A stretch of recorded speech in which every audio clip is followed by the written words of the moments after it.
m'adresse à M. Kamto Maurice et à tous ses proches collaborateurs, principalement, qui veulent entraîner le Cameroun, non pas dans le débat d'idées, mais dans la violence. M. Kamto Maurice, président du mouvement pour la renaissance du Cameroun, vous comprendrez bien qu'en cette circonstance, je ne puisse ni vous tutoyer, ni vous servir du Maurice, puisqu'on se connaît. Nous avons travaillé ensemble quelques années pour la paix et dans un esprit de liberté consacré. C'était au Comité national des droits de l'homme et des libertés, et je me souviens qu'au moment où nous amorcions les plus grandes et les plus belles réformes, vous nous avez lâchés en démissionnant, comme vous avez lâché récemment tous vos militants qui avaient déjà leur dossier prêt pour les législatives et les municipales, et qui seraient certainement, pour certains, maires ou députés aujourd'hui.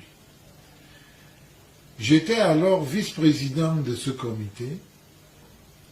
J'espère que vous vous rappelez des deux personnalités que j'avais battues aux élections pour accéder à cette fonction et seconder ainsi le président Fongwe de regrettée mémoire, qui lui était alors nommé par décret présidentiel. Nous avons été ensemble au gouvernement, mais je n'en dirai rien. Revenons aux élections politiques. C'est avec un code électoral moins bon que celui que nous avons actuellement que M. Froundi a obtenu 37% en 1992 lors de l'élection présidentielle la plus disputée de la jeune histoire politique et démocratique de notre pays, alors que le président Biya le battait seulement à 2 ou 3% près à l'époque. C'est avec ce même code électoral et dans la même âpreté politique que le RDPC s'est retrouvé avec seulement, pourrait-on dire, 88 députés sur 180 et a dû composer avec le mouvement pour la défense de la République, parti que dirige le sénateur Dakole Daïsala. C'est avec lui que le RDPC a dû composer afin d'avoir la majorité pour gouverner. À cette occasion, l'opposition n'a pas pu s'unir pour gouverner. Aujourd'hui, le RDPC, c'est une présence massive dans plus de 300 communes. C'est une présence de qualité dans plus de 300 communes sur les 360 que compte le pays. Le gouvernement de la République n'est pas sourd, encore moins le président Biya. On a entendu tout type de critiques sur le code électoral. On a noté diverses suggestions sur le nord-ouest et le sud-ouest. Parfois, même des choses inapplicables.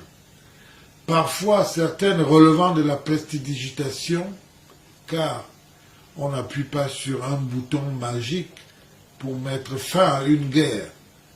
De plus, la poursuite de notre vie ne dépend pas de coups d'éclat ou d'incantations plus ou moins magiques d'un supposé chaman politique. La fin de ce conflit dépend de l'aboutissement de tout ce que le président de la République, son Excellence Paul Biya, a entrepris de faire suite aux recommandations du grand dialogue national qui a permis à tous les Camerounais de bonne volonté d'échanger et de se prononcer. le président demande le concours de tous les Camerounais pour y arriver. Et on va y arriver. Pour ceux qui veulent manifester par divers moyens, cela est reconnu par notre Constitution. Mais cela doit se faire conformément à la loi et dans le respect strict des règles en vigueur connues de tous. On a vu les marches dites pacifiques dans d'autres pays, à travers le monde. Mais ces marches pacifiques ailleurs se sont parfois achevées dans des débordements violents, et même très souvent. Lorsque les manifestants ont tout brûlé, lorsque les manifestants ont tout cassé, qui va payer? Qui va réparer? Qui va assumer?